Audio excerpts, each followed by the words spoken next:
Well, good morning, you beautiful people. How are you brewing today? My name is Kasia and you're watching Life Full of Beans, where we react to your latte art videos and simply get better.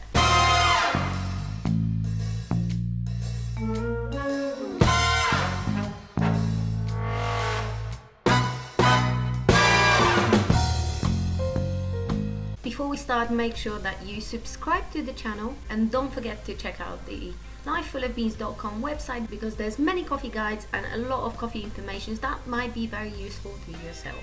And I regularly update the content so you never run out of a freshly ground knowledge. But without further ado, let's jump into our video. And today we are reacting to a video called Coffee Art Failed. I'm gonna link it down below so you can always check out the original. But let's jump into it and let's see what went wrong. Smile, William, you're on the camera again. Okay, so there's not much of a starter to it, but let's see how it unfolds. You can't really tell what milk's been used, but I assume it's cow's milk everybody uses. Coffee aspect, we'll leave it to later, but I would definitely suggest to break that crema a little, even though there's hardly any. Okay, there's some wiggle going on. There's the principle is there, looks like it's there. One thing I would say, don't hold the cup by the handle. So there's not much of an intro, we can't really tell what coffee's been used. The milk is being mixed, which is great because that means you will incorporate your foam into your texture, and foam is what essentially does latte art. Okay, we start high, we swirl it like everybody else. Okay, so let's just break this one down. So we've started pouring quite high, which is great. Then the whole swirly thing, like why people do it. So, okay, you don't have to do it. As far as you put any amount of milk in your coffee, it can be literally like 10 milliliters. That's enough, because that what basically does, that sets your canvas.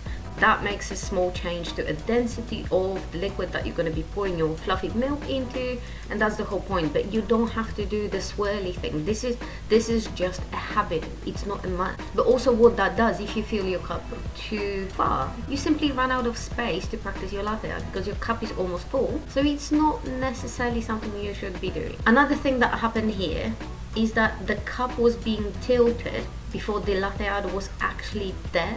So if this is something you do, try to delay your hand with the cup a little bit more. Try to stretch your pour while your cup is still tilted. You want it to be straight only for the moment when you cut. Another thing that often I see people do, and you don't have to do it, is doing millions of tiny little wiggles. You don't have to do it. These are only technical pours. It's only gonna work if you've got very thin milk and very good control in your hand.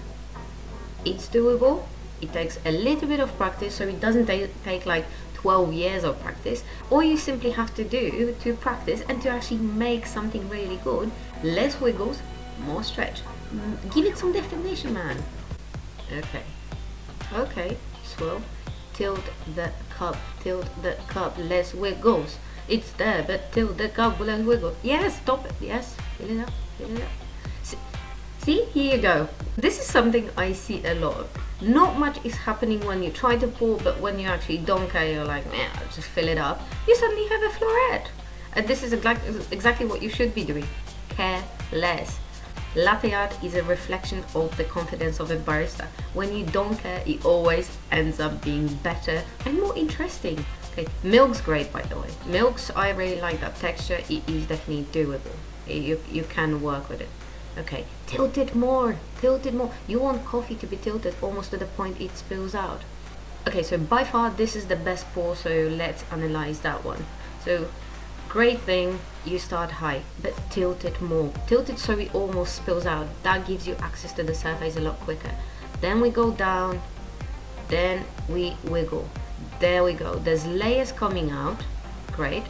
Because of the whole swirly thing, that's why it's not in the middle. It angled because the surface was moving anyhow. But all together, boom, there we are. There is latte art. So as you can see, one side gets a little bit thicker than the other one, and that's because what happens is the movement of the wrist isn't a wiggle anymore. It's sort of, you're making circles.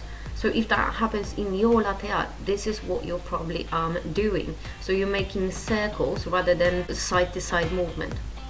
So remember, the hand that holds the jug is literally responsible for two things, or three things: going down, wiggle, going up. That's it. It's the cup hand that is responsible for latte art. Really, is the combination of both, but the tilt gives you access to the surface, and the jug hand gives you the height and the speed. Anyhow, another video has been analyzed, and I hope you learned something more from it and your pours are getting better. So next time you pour latte art, don't forget to tag me at Life Full of Beans, whether it's Instagram, TikTok, YouTube, or anything else.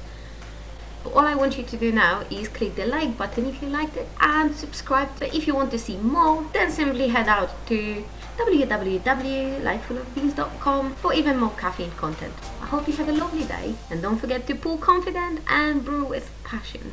And I'm gonna see you next time.